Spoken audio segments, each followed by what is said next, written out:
सरकार ने कुछ रिस्ट्रिक्शंस लगाए हैं होली के त्योहार। देखिए, सरकार ने रिस्ट्रिक्शन इसलिए लगाए हैं कि जिस प्रकार से आज भी कोविड-19 कोरोना का भय आज भी है, पूरे देश में है, तो भीड़ होती है।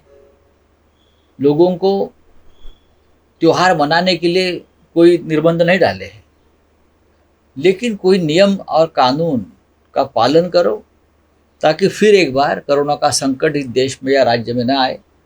इसलिए राज्य ने कोई निर्बंध, पूरे देश में इस प्रकार के निर्बंध केंद्र सरकार की एडवाइजरी है। हमारे महाराष्ट्र के बीजेपी के नेता को समझना चाहिए, प्रधानमंत्री की एडवाइजरी है, देश के हेल्थ मिनिस्ट्री की एडवाइजरी है। तो आप बस विरोध कर रहे हैं, इसलिए विरोध कर रहे हो, लोगों के जान से खेल रहे हो महाराष्ट्र में। लेकिन क्या करें, उनको जो निराशा है, फ्रस्ट्रेशन है, उनकी वजह से हो रहा है। यानी तो बीजेपी कह रही है जब तक, अरे भाई, टैक्स फ्री की बात छोड़ दीजिए, टैक्स फ्री से क्या होता है। हमने ठाकरे फिल्म बनाई थी, उनको भी टैक्स फ्री नहीं किया था, आपको बताता हूँ। बाला साहब ठाकरे जी के ऊपर हमने जो बायोग्राफी बनाई थी, ठाकरे, बहुत अच्छी बढ़िया फिल्म थी। हमने उसके लिए भी कभी मांग नहीं की कि ये टैक्स फ्री करिए। लोग आकर देखते हैं, लोग आकर देखेंगे। कश्मीर फाइल्स की जो राजनीति चल रही है तो ठीक नहीं है। कश्मीर के बारे में हमारी संवेदना, हमारी भावना क्या है शिवसेना की, पूरे देश जानता है और कश्मीरी पंडित भी जानते हैं। बाला साहब ठाकरे पहले नेता थे देश के। उस वक्त जब कश्मीर में ये सब चल रहा था, माहौल बिगड़ रहा था, तो कहा था बाला साहब ने, सरकार को कहा था, केंद्र सरकार कि कश्मीरी पंडितों के हाथों में आप वेपन्स दीजिए, आर्म्स दीजिए, शस्त्र दीजिए, वो अपने रक्षा खुद करेंगे। ये कहने वाले बाला साहब ठाकरे पहले आदमी थे। जब अमरनाथ यात्रा को होने नहीं देंगे, इस प्रकार की धमकियां वहाँ के टेररिस्ट दे रहे थे, तो बाला साहब ठाकरे ने यहाँ से कहा था जोरदार तरीके से, अगर किसी भी अमरनाथ यात्री को बाल को भी धक्का पहुँच गया तो आपकी हाथ के विमाने में उड़ने नहीं दूंगा। ये बाला साहब ठाकरे शिवसेना थी।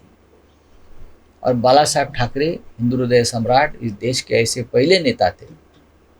जब कश्मीरी पंडित उनकी वेदना लेकर मुंबई में आकर मिले तो बाला साहब ने पूछा कि मैं क्या करूं आपके लिए, तो जो बताया, तो उनके बाद बाला साहब ने कश्मीरी पंडितों की जो सब बच्चे थे उनके लिए महाराष्ट्र में एक कोटा रखा कश्मीरी पंडितों के लिए 5% मेडिकल एंड इंजीनियरिंग में।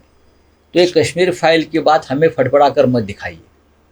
कश्मीरी पंडित भी हमको जानते हैं और हम भी एक फाइल को पूरी तरह से जानते हैं।